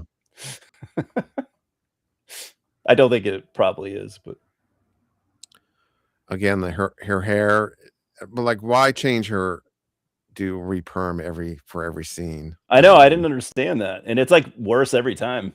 Yeah. Maybe not worse. It might be a little better every time. And this was kind of funny. The class, they're talking about Neanderthal man, and then he walks in matching the Neanderthal man because his body's so ruined from all this training. Yeah. And they do what's the name of this thing? I remember doing this as a kid. That hand slap game. Yeah, I remember that too. I don't remember. I don't remember it ever having a name. I remember doing it though. Yeah. And he trains with ankle weights, like run with ankle weights.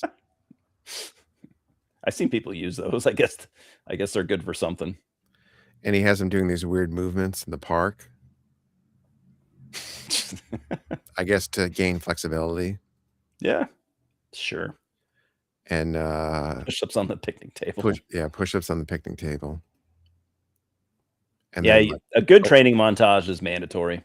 Yeah, Rocky 3-esque homoerotic training running on the beach. Yeah, mandatory. And then Master Wing is a total badass. Like the white tigers come and attack him, and he just mows through them all. Every time he beats their asses. Then you'd think they'd learn. He knocks the skateboard out of the way. And there's this dude.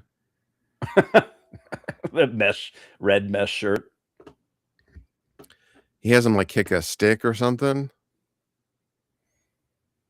Classic kickboxing movie. You have to have a tight tank top shirt, you know?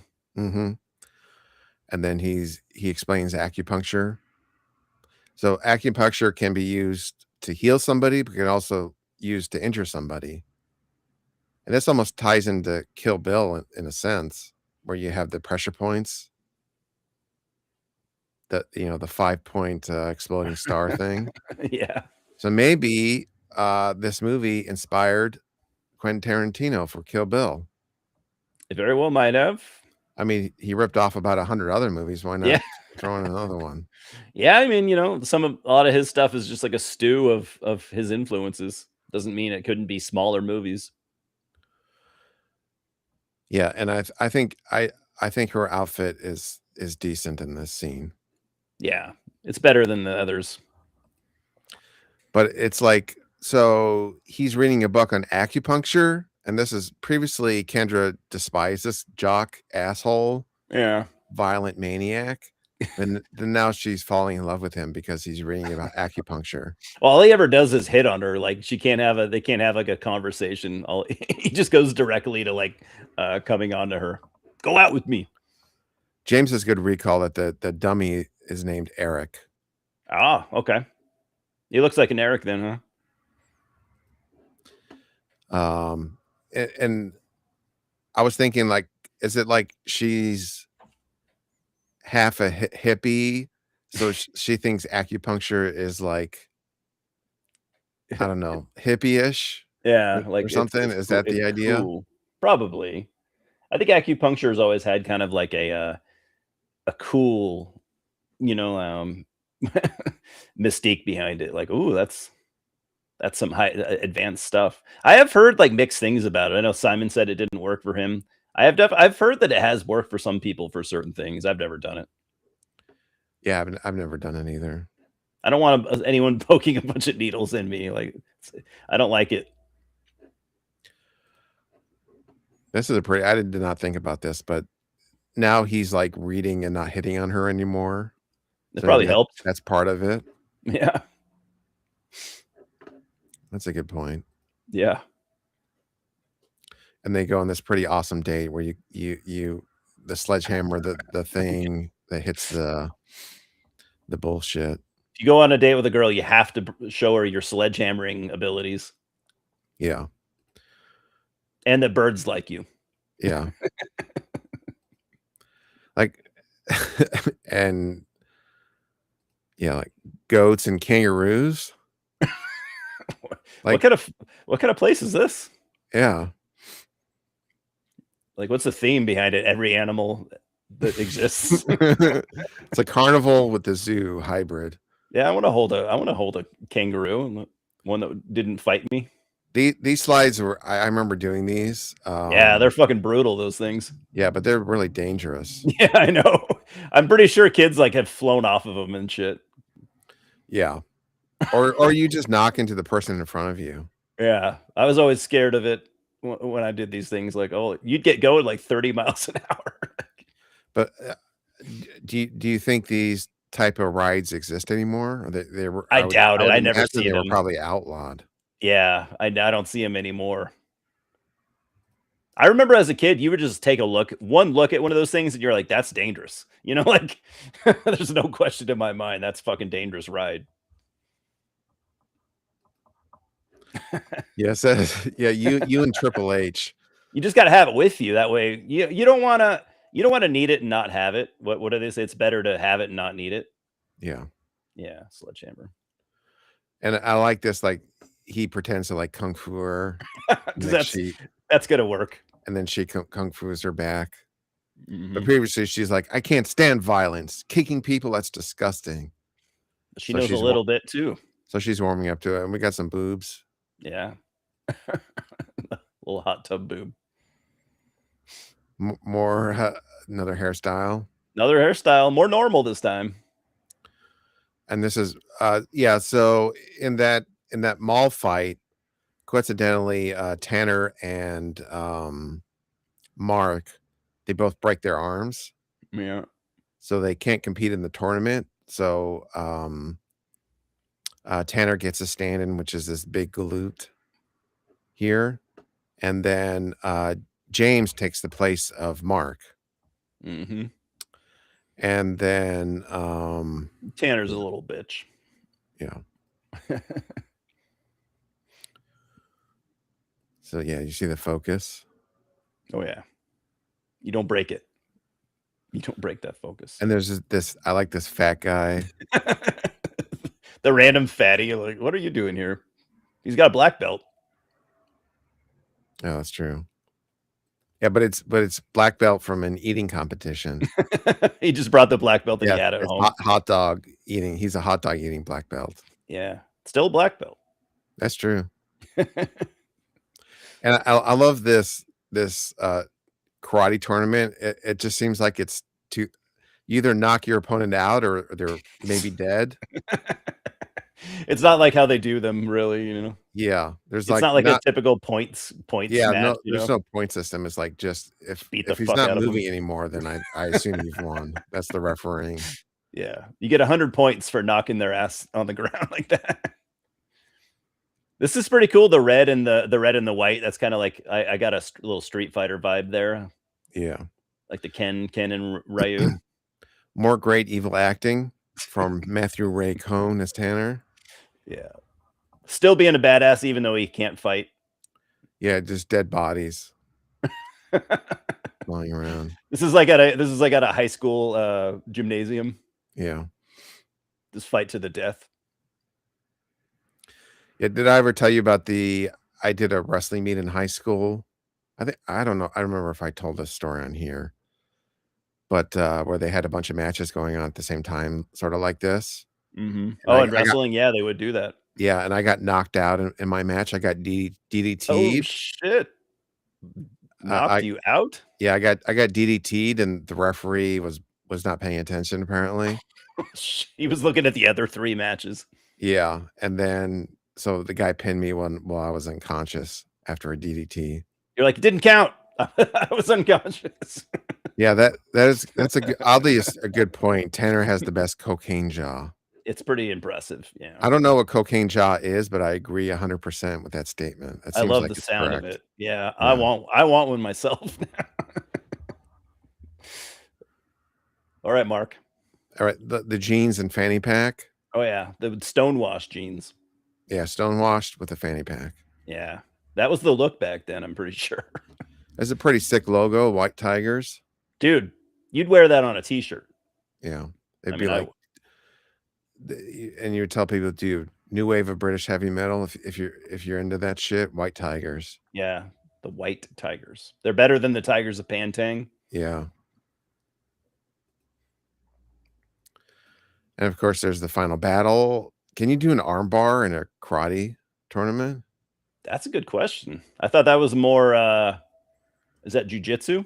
Yeah, or MMA. Or yeah, because this is like pre MMA. I guess it's an anything goes match, maybe. Yeah, it's just a death match Yeah. for charity. Yeah, I don't know if armbar is a karate move. I could be wrong. And Master Wing shows up, and oddly, like he distracts James from the fight. Yeah. But then he provides inspiration just standing there. Yeah, just his presence is all you need. You look over and you see him there, and that's all the inspiration you needed. Random white girls enjoying it. Yeah. The victory. Oh yeah. And then so since the White Tigers lose, Tanner's not happy. Tanner pulls out a knife and comes after him. But then Mark knocks his ass out. And then the other White Tiger guy comes out with a knife.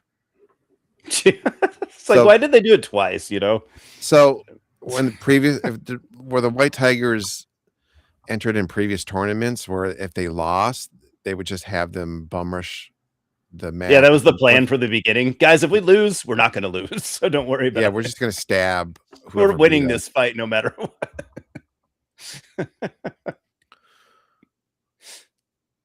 Knocked his ass out again. Another outfit, another hairstyle.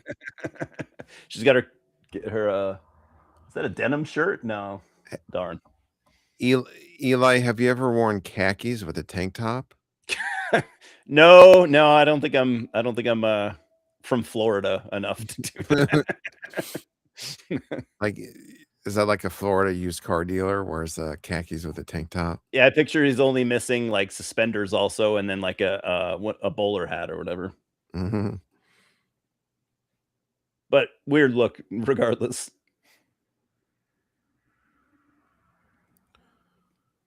Yeah, and this is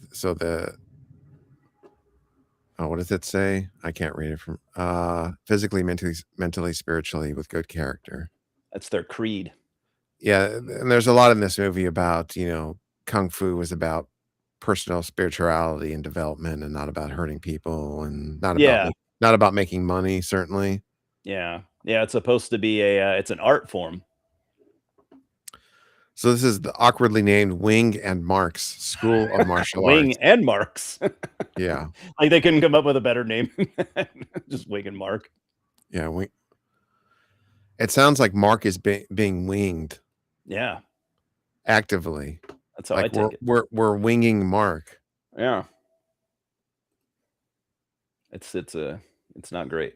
And so Wing decides to ride off into the sunset and instead have James take his place. And there's this kind of awkward scene where he pulls a Sharpie out of his jacket and then writes James' name on a star and slaps it up over his name. James and Mark's. And then walks off into the sunset. Rather than because he can't just verbally say, "Hey, I've changed my mind. I want James to run the school with Mark. They're good enough." Yeah. This was more Asian, where like the less words you use, the more impact it has. And then you leave. That's all my Asian friends do. Mark of an Asian. And movie Asians, I should say. Yeah. Well, I guess that it's more cinematic. Mm-hmm. To do yeah, it's cinematic. Yeah. It wouldn't have worked, I guess, if he would have like, "Hey, I changed my mind. Actually, it's going to be you instead." Yeah, it's like James on Star Search. Yeah, that's true. He's the star.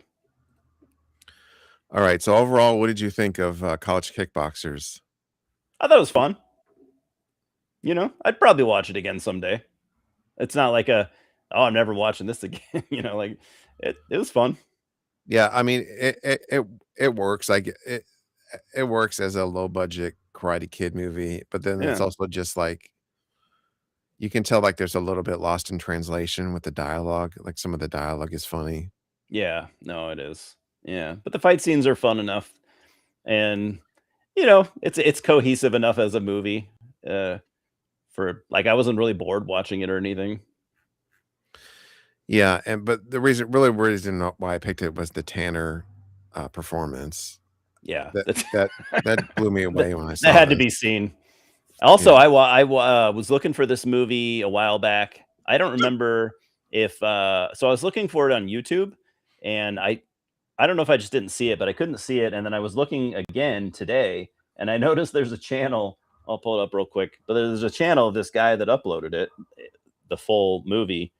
And it looks like that's just kind of what he does. He uploads like these low budget movies.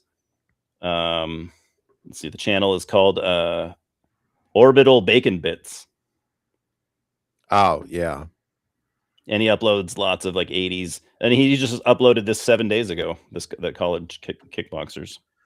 Yeah, I said this last week, but Oh, did you say that? oh, no, that's Oh, okay. something else, but that whole Tanner being racist Yeah. thing, like, 15 years ago, I uploaded basically Oh, yeah, that's a right. version of that to YouTube. So it Yeah. was like College Kickboxers, villain racism I forgot compilation. about that. Is that still up? Is that still uploaded? No, no, I would have been banned from YouTube if um, Well, they but don't it was, the movie's uncut though. Eli, it was uncensored. Yeah, I There was know. all the N words in there and everything, Yeah. and there was no restriction. I think this movie though, I think the version that he uploaded, I think is uncensored. I watched a little bit of it. I don't know. What do you think? Would they be able to say would that fly on YouTube? Like Uploading that compilation? not the No. compilation, but the movie itself. Yeah, but it probably just goes unnoticed because it's buried in Yeah, a 90-minute video. that's true. Yeah. Yeah, I watched because I was like, well, I don't remember seeing this. And I played it before we started. I watched like 15 minutes of it and it didn't look censored to me. So I think it's uncensored.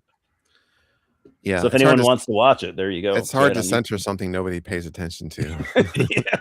Nobody's ever made a complaint about this movie or anything. It's just, Yeah, yeah, like you said, it goes under the radar. yeah. Alright, so, Eli, are you available 2 weeks from now? Yeah. Saturday? Yeah. I'm good. Do you wanna do the same time? Yeah. I mean, whatever time. Yeah. It works for me.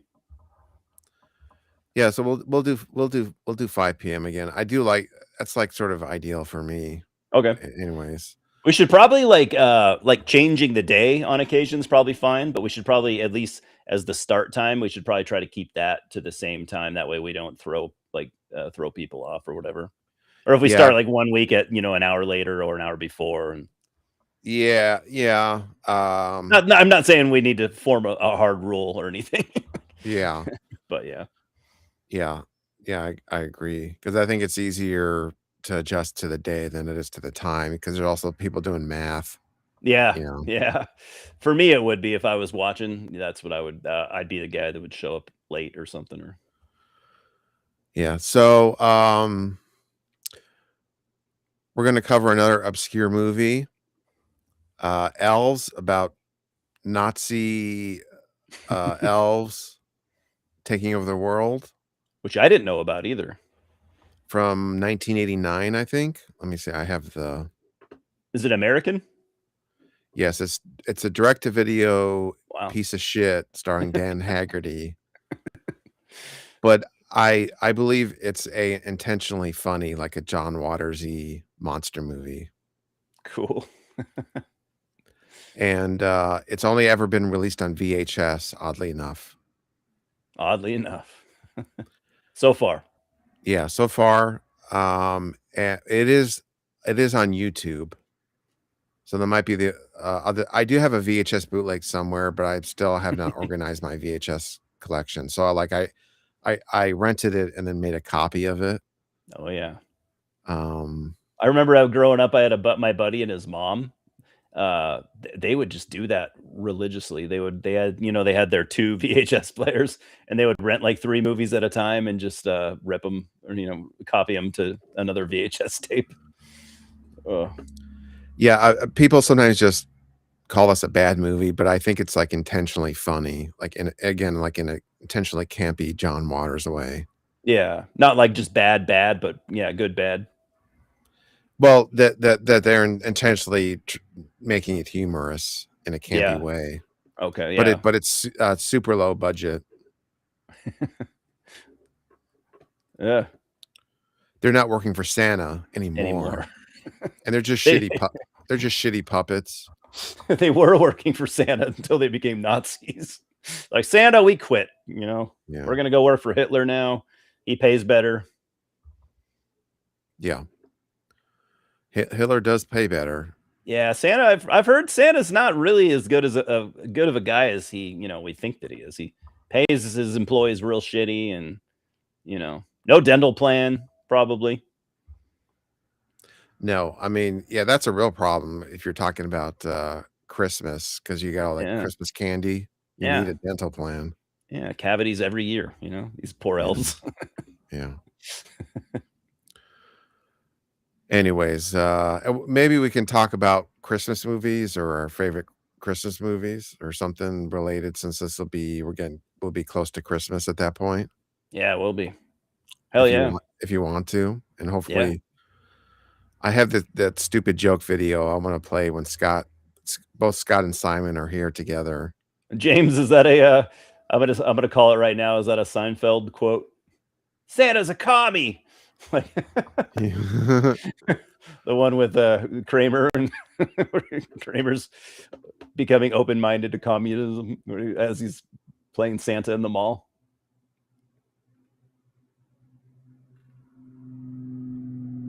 Tom, have you seen The Holdovers, by the way? I have. I saw it in the theater. Yeah, Very, very good. I saw it. I saw it. No, I didn't see it in the theater originally. I bought it right after it came out, and I saw it in the theater last week, and that was really fun. Yeah, my only critique is maybe it's a little long. Yeah, it's got that like 60s, 70s vibe where it's like movies that just breathe, and sometimes there's like, there's some people like that, but often I could shave off some minutes too. But I Yeah. appreciate it. I appreciate that vibe, the old school vibe. Yeah, and it has a good tone to it where it is a throwback movie, but it's not annoyingly so, Yeah. where it's like referencing a bunch of stuff. It's just Yeah. in the style of a really good character-based movie from the early 70s. Yeah, I just take it as that's probably like what Alexander Payne likes. I figured he's probably just making what inspired him, and that's why we get the style that he uses, because he's from that era. Yeah, and then the other thing is it's something that could be kind of an annoying comedy where you have Paul Giamatti being the stodgy professor, Yeah. by the book, hard ass, and then or it's just kind of a generic comedy, but it really doesn't do that. It Yeah, that's develops a it good point. really well. Yeah. Yeah, that could have easily been like one of those like early 2000s comedies, Oh, the Yeah. hard ass, yeah, Yeah. okay. Yeah, that's a good point. Siglo XX. It's like I like the cover. It's like a Belgian goth post-punk thing. I was just listening to this. I just blind bought it, and I was listening to it before the show, so I'm still not totally wrap my head around it. So it's 80s goth, Yeah, post-punk goth. post-punk goth, which is cool. I'd check it out. Depressed. There's a song called Sorrow and Pain. He just mumbles about sorrow and pain. I believe it. So Cool. Did you get that on Record Store Day, or did you? No, it's just it's not a Record Store Day thing. No, I don't know if that was like it's just a very, very obscure. I'm into like very something they repressed. obscure 80s goth and post-punk records. So if I see Yeah. one, I pick them. I'll pick it up. Yeah, no, only reason I said that is because wasn't Record Store Day last Saturday? Yeah, I didn't get anything. I didn't even go. Yeah, Yeah, I I haven't didn't been in the go, record or store even since then. I will yeah. probably, but I don't care. But if this got a Record Store Day re-release, that would be amazing. Yeah, Because no one's ever heard of eventually. this. Yeah, what label? Probably some obscure label too. It's called Play It Again Sam Records. Okay. Belgian label maybe? No, this is a U.S. label. Oh, okay. I can look it up. I'd check it out. I'm not knowledgeable with that genre, but it's a genre that I like, you know? Like I'm very still entry level. Like I like Susie and the Banshees and quite a bit. Some other stuff has been hit and miss for me, but yeah. Oh.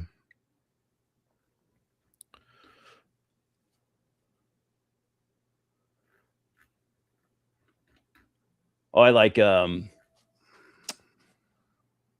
Sisters of Mercy. But yeah, again, you know, these are entry level bands. Yeah, this is like more strange and arty. Yeah. Check it out. Yeah, I could do like a, show off a bunch of obscure records in that sort of genre that I think are good. I haven't even listened to this whole thing yet, so yeah. So you found but that at a record store, or yeah, just a record store down the street from me. did you know about it, or was it? No, I just checked it out. Blind bought it. Yeah. Yeah, I've not heard the Killed by Death Rock compilations. Yeah, it does have a cock on the cover, but we were showing off nudity, so might as well, serve both ends of the spectrum. I did notice the I noticed the wiener after I said, "Oh, I like the cover," and then I looked down and I saw the dude's dick hanging out. But I'm like, all right, well, whatever. I already said it.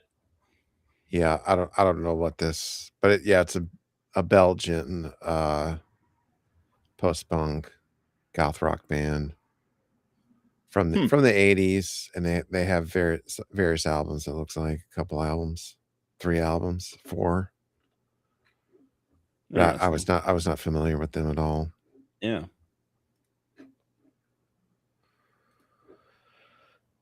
Anyways, yeah, I do like death rock. Okay. Stuff like that. Like a good compilation.